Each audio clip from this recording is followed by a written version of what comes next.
Times میں خوش آمدید۔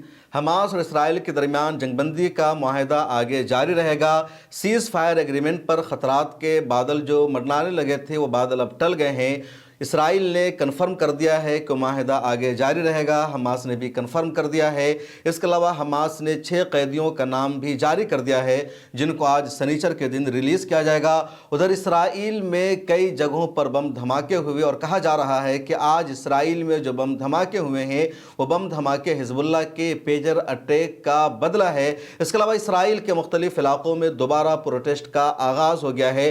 پورا معاملہ کیا ہے اس ویڈیو میں سمجھیں گے۔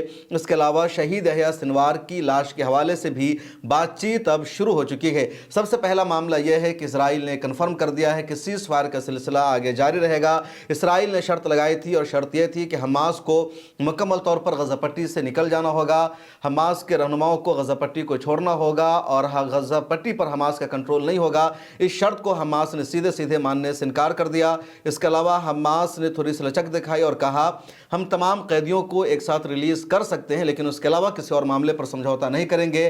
لیکن اب بات وہی پرانی آ گئی ہے اور حماس نے صرف 6 قیدیوں کو ریلیز کرنے کا آج اعلان کیا ہے۔ 6 قیدیوں کے نام بھی سامنے آ گئے ہیں۔ ان میں سے ایک کا نام ہے ایلیا کوہین، دوسرے کا نام ہے عمر شیفتوف، تیسرے کا نام ہے عمر، چوتھے کا نام ہے تال شوہام، پانچویں کا نام ہے اویرا اور چھٹے کا نام ہے حشام السید۔ تو یہ 6 اسرائیلی ہوسٹیج ہیں جنہیں 7 اکتوبر 2023 کو حماس نے اسرائیل سے گرفتار کیا تھا اور ان سب کو ریلیز کرنے کا اعلان کر دیا ہے۔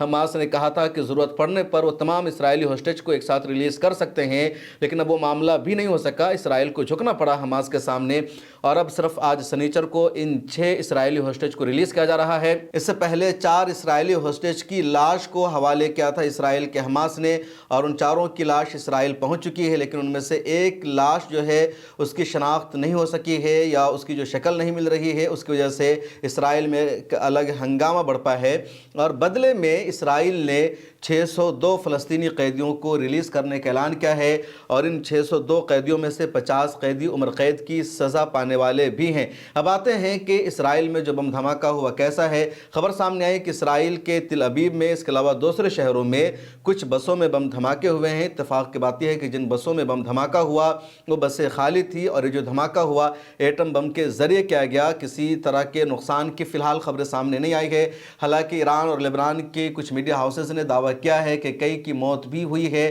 کئی علاقوں کو نقصان پہنچا ہے، لیکن اسرائیلی میڈیا نے اس طرح کے نقصان کا دعویٰ نہیں کیا ہے۔ لیکن یہ ضرور ہے کہ بڑے پیمانے پر نقصان کی خبریں آئی ہے کہ علاقوں کو آگ لگ گیا ہے اور اسرائیل پریشان ہے، وہاں کی ایجنسیز پریشان ہے کہ دھماکہ کیسے ہوا۔ موساد، شنبیٹ اور دوسری ایجنسیز نے ہنگامی میٹنگ طلب کی اور اس پورے معاملے کی جانچ پڑتال شروع ہو گئی ہے اسرائیل میں کہ بم دھماکہ کیسے ہوا۔ دوسری طرف کچھ جرنلسٹ نے سوشل میڈیا پر آ کر دعویٰ کیا ہے اسرائیل نے حزب اللہ کے کئی رہنماؤں کو ہلاک کیا تھا، لبنان پر حملہ کیا تھا پیجز اٹیک کے ذریعے۔ جو پیجز حزب اللہ کے رہنما استعمال کر رہے تھے ان پیجز میں اسرائیل نے بارودی مواد کو رکھ دیا تھا، کمپنی سے پوری ڈیل ہوئی تھی اور اس کے بعد ان پیجز کا جب استعمال کر رہے تھے حزب اللہ کے رہنما تو ان پیجز میں دھماکہ ہوا اور ان دھماکوں سے حزب اللہ کے کئی رہنما کی شہادت ہو جاتی ہے۔ تو اسی طرح کے کچھ دھماکے آج اسرائیل میں ہوئے، بسوں میں دھماکے ہوئے، دھماکہ کیسا ہوا ابھی تک اس کی سچائی سامنے نہیں آ سکی ہے۔ اسرائیل کی طرف سے دعویٰ کیا گیا کہ جن بسوں میں بم دھماکے ہوئے ہیں وہ بسیں خالی تھی، ان بسیں میں سواری نہیں تھی، ان بسیں میں پیسنجر نہیں تھے، ایسا اسرائیلی میڈیا کی طرف سے دعویٰ کیا جا رہا ہے۔ لیکن انٹرنیشنل میڈیا نے اس طرح کی خبروں کو ابھی تک کنفرم نہیں کیا ہے کہ بسیں خالی تھی یا ان بسیں میں پیسنجر بھی موجود تھے۔ اسرائیل ہمیشہ اس طرح کی ناکامی کو چھپانے کی کوشش کرتا ہے تاکہ اس کا ایک دبدبہ بنا رہے، اس کی جو عوام ہے اس میں کوئی مایوسی سامنے نہ آئے۔ ایک اور یہ خبر سامنے آئی کہ کل جب 4 لاشوں کو حماس نے اسرائیل کے حوالے کیا اور وہ لاشیں اسرائیل پہنچتی ہے تو اس میں ایک لاش ایسی تھی جس کی شناخت اس کے اہل خانہ نے نہیں کی اور جیسے خبر سامنے آتی ہے پورے اسرائیل میں احتجاج کا، پروٹیسٹ کا سلسلہ شروع ہو جاتا ہے۔ لوگ سڑکوں پر اتر آئے ہیں اور اپنی سرکار سے مانگ کر رہے ہیں کہ سیز فائر کا سلسلہ جاری رہنا چاہیے اور جس کی لاش حوالے کی گئی ہے وہ اس کی لاش نہیں ہے اور سرکار بہت زیادہ پریشانی میں آ گئی ہے۔ ادھر شہید یحییٰ سنوار کی لاش کے حوالے سے بھی بات چیت شروع ہو گئی ہے۔ ابھی تک کھل کر یہ بات سامنے نہیں آئی تھی کہ حماس اور اسرائیل کے درمیان جنگ بندی کا جو معاہدہ ہوا ہے تو اس میں حماس کے رہنماؤں نے شہید یحییٰ سنوار کی لاش کو مانگنے کا مطالبہ کیا ہے یا نہیں کیا ہے۔ شروع میں خبر آئی تھی اور حماس نے ان کی لاش کو